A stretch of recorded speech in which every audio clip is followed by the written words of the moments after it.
With the recent adjustment to how roaming works, the roam meta is finally here. A lot of new strategies and heroes are coming out, not just in ranked matches, but also in the pro scene.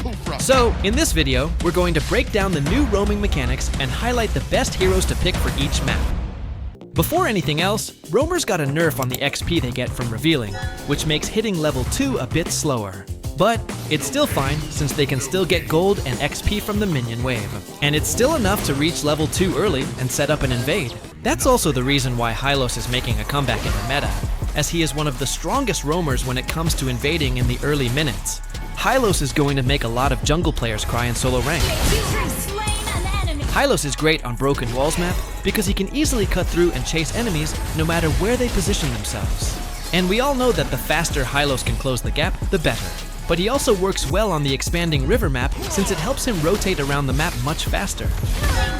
Hylos is also one of the few roamers in solo rank that I see can actually carry, even as a roamer. And that's because he's a tank who can still contribute a lot in the late game with his skills and tankiness, compared to damage roamers who usually struggle and fall off, which we will talk about later. Double kill. Revitalize is usually the best spell to use on Hylos, but in this game, our Alice already had it. And since this is solo rank, I often choose Vengeance in case I need to secure solo kills and lock down their marksman in the late game.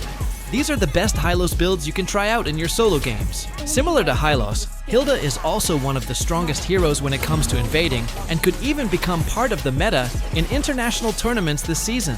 This is because even in the early game, Hilda already has strong damage due to her passive that reduces armor and her early sustain that is terrifying for junglers. Hilda is a great pick on dangerous grass map. However, the problem with Hilda is her late game. Most of her skills focus on damage, and she doesn't have teamfight or stun abilities like Hylos. That's why I prefer Hylos in solo rank, while Hilda is better suited for trios or full 5-man squads. You can add a damage item if you get an early lead, especially in solo games, but you can also go full tank if your teammates already have enough damage. But if you really want strong solo rank heroes, Khaleed is one of the best choices today. The enemy jungler will really suffer because of the strong damage from his skill 1 in the early levels. Actually, leashing the jungle isn't common anymore, because every time enemies are revealed, they end up giving away free XP and gold. But at the same time, you can't leave your jungler alone, especially if it's Khaleed invading. The gap was so big in this match that our Hayabusa already had his ultimate, while their Harley was still level 1. That's how huge the impact of roaming is right now. Aside from the damage he can provide, Khaleed also has a teamfight skill, unlike Hilda, whose skills are mostly pure damage. That's the advantage that Hylos and Khaleed have over Hilda. Aside from that, Dire Hit has also been reverted to its old state, so it no longer needs a stun to activate. As long as you deal damage, it will trigger right away. And this is perfect for teamfight-oriented roamers like Khaleed, who can quickly reach any clash with his passive. Expanding River Map is solid for him, because it speeds up Khaleed's passive even more, while Broken Walls is another great option. For items, you can build him as a hybrid, or you can add Heptasias to his build, so that your team has at least some extra damage if no one else can provide it. Another roamer that's great for solo rank is Gatotkaca, who can really carry as a roamer. Since roamers got an early game buff, he can now scale faster as a tank, and we all know how tough Gato becomes once he gets a level lead. The good thing about Gatot is he can easily bully any marksman, as long as you have Vengeance and Blade Armor. So even if you're alone, marksmen won't stand a chance against you.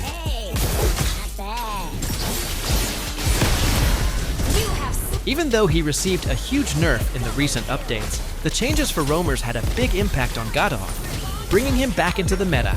You can try the damage build on him, but the Thunderbelt tank build is better since it gives you sustain and makes you a reliable front line in teamfights. And similar to Gatot, here's Belerick, who is now being picked a lot since he fits well in the current meta. Meta assassins like Joy and Hayabusa, as well as marksmen and mid laners like Kimi, really struggle to go up against Belerick, especially in solo rank. Belerick's taunt is really a nightmare for mobile assassins since it completely limits their movement. This is a strong counter since you just have to wait, and the moment Haya's ult ends, he gets taunted instantly. Not only assassins, but even hard-hitting marksmen struggle against Belerick. He can also do what Hilda, Khaleed, or Hylos usually do, since roamers are now stronger in the early game, making Belerick one of the gangster roamers too. Flying Cloud map fits Belerick well, giving him faster access to teamfights. And here's the best item and emblem setup for him. Another solid roamer for solo rank is Gloo. I know Gloo is usually played in the EXP lane, but heroes like him are now perfect roamers since they can level up quickly in the early game. And now that XP is no longer an issue, Gloo can do what he normally does. Unlike the heroes I mentioned earlier, Gloo can be a bit risky. If you miss your skills, you don't have much to fall back on since they go on a long cooldown. But the moment Gloo hits level 4, the enemy jungler is in big trouble. The good thing about Gloo is that he can easily secure solo kills, especially against assassins, marksmen, or mages without support or healers backing them up. What makes him even scarier is how flexible his second skill is. It can cancel Johnson's ultimate, disrupt many heroes, and even help you during tower dives. He is suitable on any map, but my favorite for him is the expanding river, since it lets him quickly get to the positions where he needs to be. For items and emblems, this is what I use in solo games. For supports, we have Angela, who keeps getting banned because of how unfair her ultimate is right now. Angela works so well, even in solo, because her ultimate resets so quickly, only 14 seconds right from the start. Before, you had to wait until late game for it to be that fast. You can also swap out fleeting time for other items like Holy Crystal or Enchanted Talisman. One great thing about playing Angela solo is that there's no favoritism. In duos, players often stick to their partner instead of going for the low health target, but in solo, everyone gets the ultimate fairly. I'm so jealous of that kind of couple. I mean, that has to stop. Stop it. The only problem is that Angela is almost always auto-banned, so good luck to those who want to play her. And I feel bad for Angela players who can't use her now because of this. This is how strong Angela is right now. Now for damage roamers, I don't really recommend them since I'm a mid lane main, and I don't want them as teammates. But Masha as a roamer can definitely work in solo because she's not that easy to take down. And even if the enemy composition is tanky, she can still take them down, unlike other damage roamers. However, it's still better your jungle is Fredrin or Baxia, or a tanky exp laner like Lapu Lapu, so you'll have a front line just in case you pick Masha.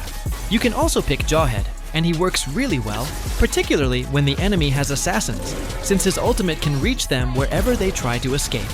He can also one-hit combo any hero, as long as they're solo, and you land all your skills.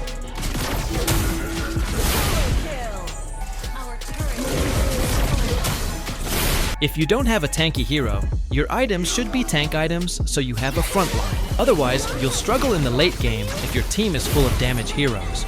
Special mention to Helkert and Natalia, who are strong on dangerous grass map, but don't pick them unless you have a tanky jungler or a tanky XP laner, guys. So for now, that's it. The sudden nerf affected our plans, and although we had more to cover, we'll have to leave it here.